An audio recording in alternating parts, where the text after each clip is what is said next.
Stop looking at the Premier League table. It's lying to you. Everyone thinks Arsenal and Manchester City have easy, guaranteed wins in the bag this weekend. They are dead wrong. This isn't a victory lap. This is the exact moment the title slips away. The trap has been set.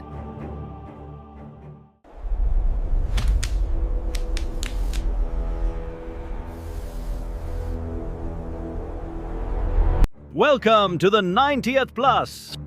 Let's start in North London. Arsenal hosts Burnley. On paper, it's a total mismatch. But in reality, this is the Premier League, and Arsenal is entering a massive test of their psychology and grit. Even though Burnley has already been relegated, this is the EPL. Players are going to fight for their pride and their fans. And a team playing with zero pressure and a high fighting spirit is the most dangerous team in football. Let's break down the exact anatomy of this trap.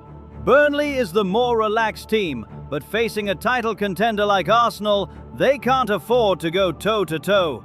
They will have to sit deep and wait for their moments. Burnley won't just sit back and take a beating. They will force Arsenal into the infamous U-shaped passing trap. When you play against an extreme 4-4-2 low block, the center of the pitch becomes a black hole. Martin Odegaard, the creative brain of this Arsenal team, will be completely suffocated.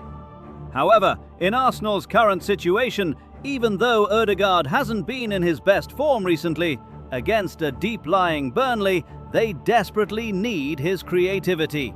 He just proved how vital he is against West Ham United. Every time he touches the ball in the half spaces, he will have three bodies swarming him. This forces Arsenal to push the ball out wide, endlessly recycling possession from left to right, right to left. It looks like total dominance, but it's actually a sterile, harmless, and dead-end U-shape. And here is where the mental torture begins. Over their last 5 games, Burnley's PPDA has skyrocketed to 18.5. They are daring Arsenal to pick the lock. The individual hotspots here are brutal. Take Bukayo Saka as an example. He just returned from injury. His legs are still very sensitive, and Burnley knows it. They will double-team him, play physical, and frustrate him. As the clock ticks past the 60th minute, centre-backs like William Saliba and Gabriel will start creeping higher and higher out of pure desperation. That leaves a massive 50-yard gap behind them. All Burnley needs is one heavy clearance, one lucky bounce finding a rapid forward, and the Emirates will collapse into dead silence. This is not just a tactical test, it's a mental war. Imagine the clock hitting the 75th minute. The score is 0-0. The crowd starts groaning. The pressure becomes toxic. When panic sets in, systems fail. Who on Arteta's bench has the ice in their veins to step up in stoppage time and save the entire season? But hold on. If you think Manchester City has an easier path, you are entirely mistaken. Just 24 hours later, Pep Guardiola takes his squad to the Vitality Stadium. That makeup game against Crystal Palace took a chunk out of their physical reserves. City is fatigued, and fatigue makes cowards of us all.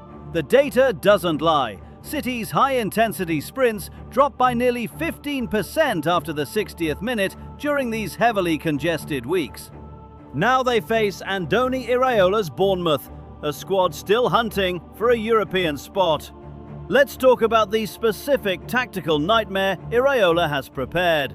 Bournemouth doesn't just run around aimlessly, they use highly calculated pressing triggers.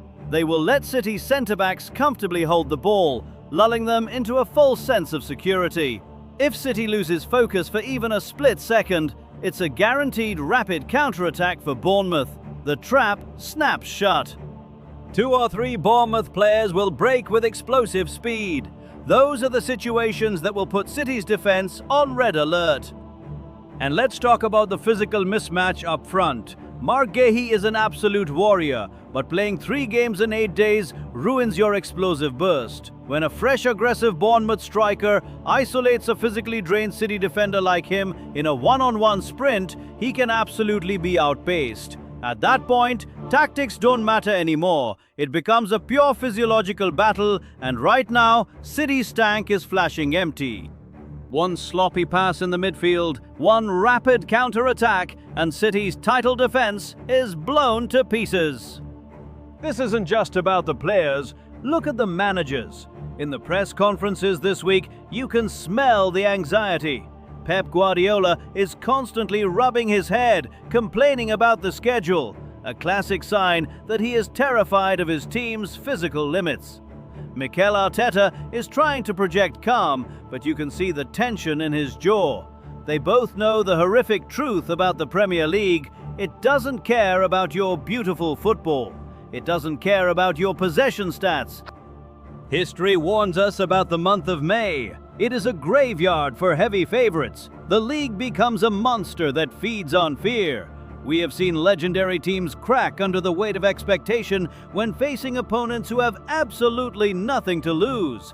The tension alters the air you breathe, tactics go out the window, and it becomes pure instinct. So, who survives these trap games? Arsenal is staring down a psychological brick wall. Manchester City is running on fumes, fighting a physical breaking point.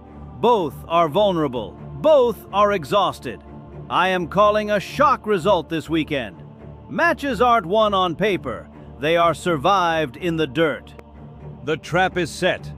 Who do you think will choke under the pressure? Is Arsenal breaking down, or will City get caught in the chaos?